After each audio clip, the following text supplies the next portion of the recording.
For decades, India followed a two-step tax timeline. 1 year to earn income, that is the previous year, and another year to assess it, the assessment year. This system worked, but it created confusion in compliance, interpretation, and litigation. To simplify the framework, the new Income Tax Act 2025 replaces this dual year structure with a single tax year concept. The reform is not cosmetic, it affects reassessment powers under Section 148, which allows reopening of past returns. When the timeline itself changes, the look back period must logically change too. The key question is how far back can tax authorities now reopen cases?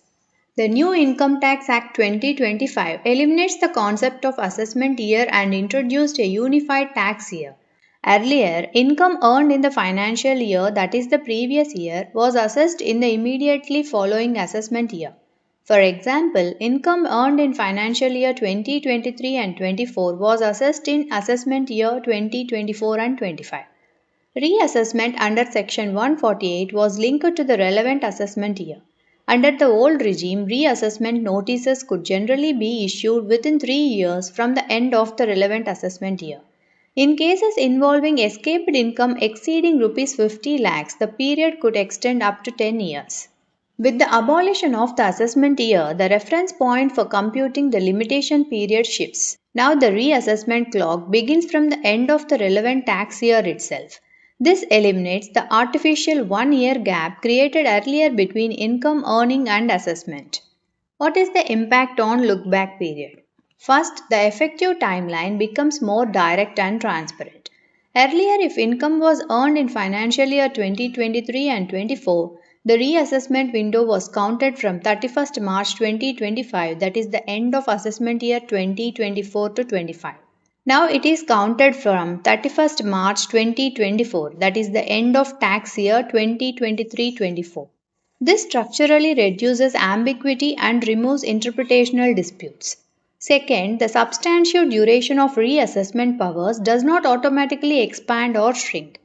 The legislature may retain similar numerical limits, 3 years in normal cases and extended periods in serious cases, but the starting reference point changes.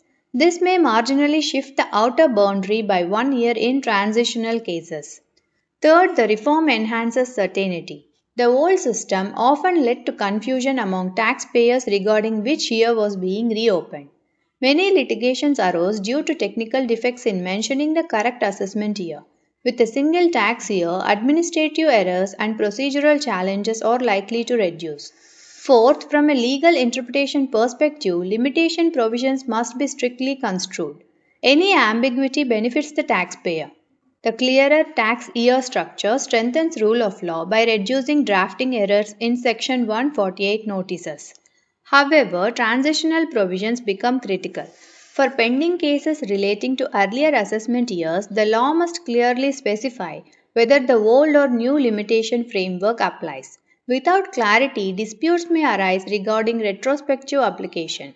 In conclusion, the elimination of the assessment year simplifies computation of reassessment limitation under Section 148 by aligning the look-back period directly with the tax year. While the numerical duration of reopening may remain similar, the structural clarity improves compliance certainty, reduces litigation, and strengthens administrative efficiency. The reform represents a shift from procedural complexity towards taxpayer-friendly simplicity without diluting the state's power to tackle tax evasion.